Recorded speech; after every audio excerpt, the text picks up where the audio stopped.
Oi, pessoal. Nossa aula de hoje será sobre os crimes contra a honra. Os crimes contra a honra, como o próprio nome sugere, supõe que o bem jurídico atingido com a conduta do agente é a honra. E o grande segredo para a gente diferenciar entre essas espécies de delito é saber a natureza do bem jurídico afetado.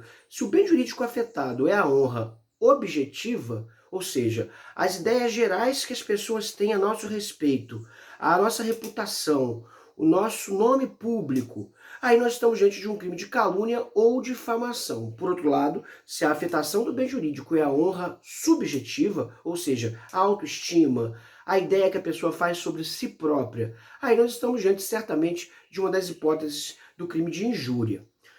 Vamos definir de forma geral o que são esses crimes contra a honra e depois nós vamos passar ao estudo das suas espécies. Bem, pessoal, como eu disse, os crimes contra a honra são crimes que têm uma particularidade. Por se tratar das ideias e da autoestima que as pessoas têm, da ideia das suas reputações, seus nomes sociais, é muito comum que os crimes contra a honra sejam confundidos com algum tipo de modalidade de reparação civil. Quando eu estou falando de crime, gente, eu estou falando efetivamente de processo criminal. Isso naturalmente, embora possa envolver aspectos privados, ainda está na esfera criminal. Não é difícil imaginar o caso de uma pessoa que seja caluniada, difamada ou mesmo injuriada e que venha recorrer ao judiciário para buscar uma reparação por danos morais, o que se fará na esfera civil. Porém, do ponto de vista criminal, o delito está configurado, se nós estamos diante de uma das hipóteses de crime contra a honra. E aí é o caso de abordar do ponto de vista processual se seria ou não seria passível aí uma ação civil ex delito, ou qual a opção que o advogado e a parte vão chegar à conclusão. Sim, advogado ou defensor público. Por quê? Porque nos crimes contra a honra nós estamos diante de espécies de delito cuja ação penal é privada, ou seja, incumbe a vítima, através de queixa-crime ou de seu representante legal, né, promover queixa-crime em face dos autores do delito. O que significa dizer que a petição inicial desse processo criminal não será a denúncia, mas a queixa, conforme está disposto no final desse capítulo do Código Penal. Os crimes contra a honra somente se procedem mediante queixa, e daí que as regras que devem obedecer ao rito processual devem ser as regras que se referem efetivamente à persecução penal na esfera da ação penal privada. Pessoal, genericamente, a honra é um bem jurídico a ser tutelado por esses crimes, como eu já havia falado para vocês. A honra sempre deve ser considerada como um aspecto imaterial. Então, essas são infrações que, quando praticadas no dia a dia, elas são de difícil prova se praticadas verbalmente.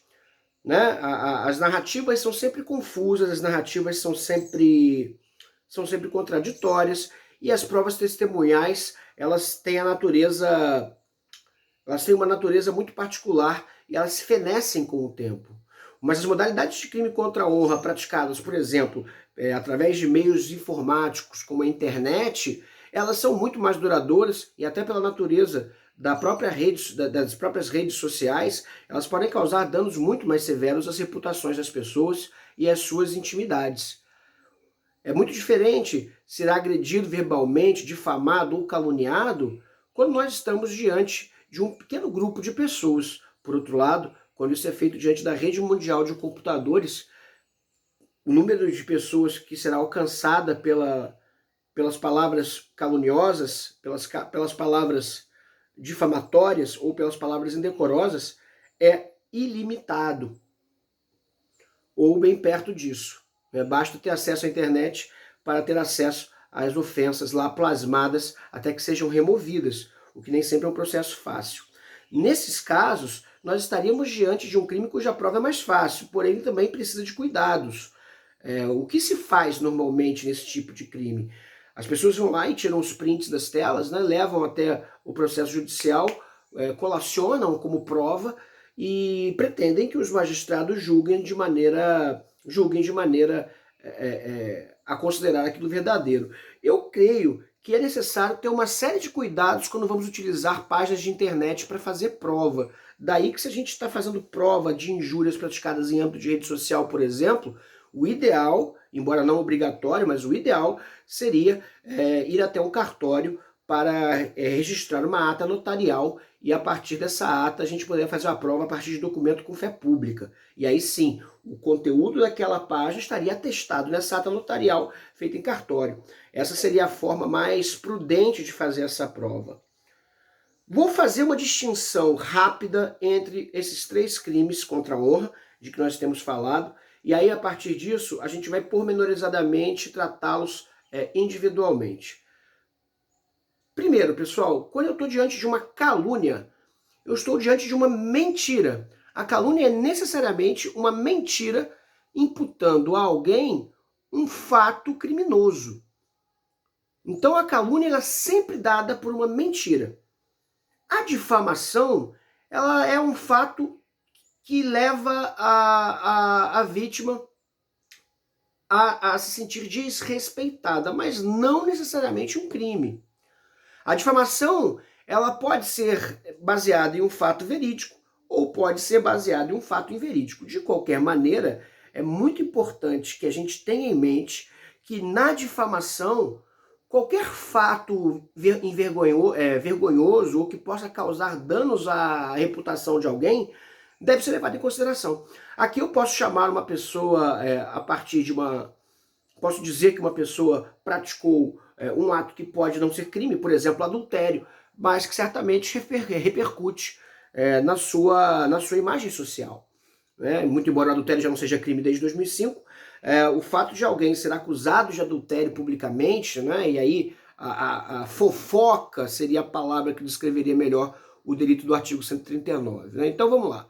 Calúnia, mentira, difamação, fofoca. Vamos pensar que essa é uma distinção fácil de entender. Embora quando a gente abordar os crimes mais pormenorizadamente, nós veremos que existem detalhes a serem tratados em cada uma dessas espécies.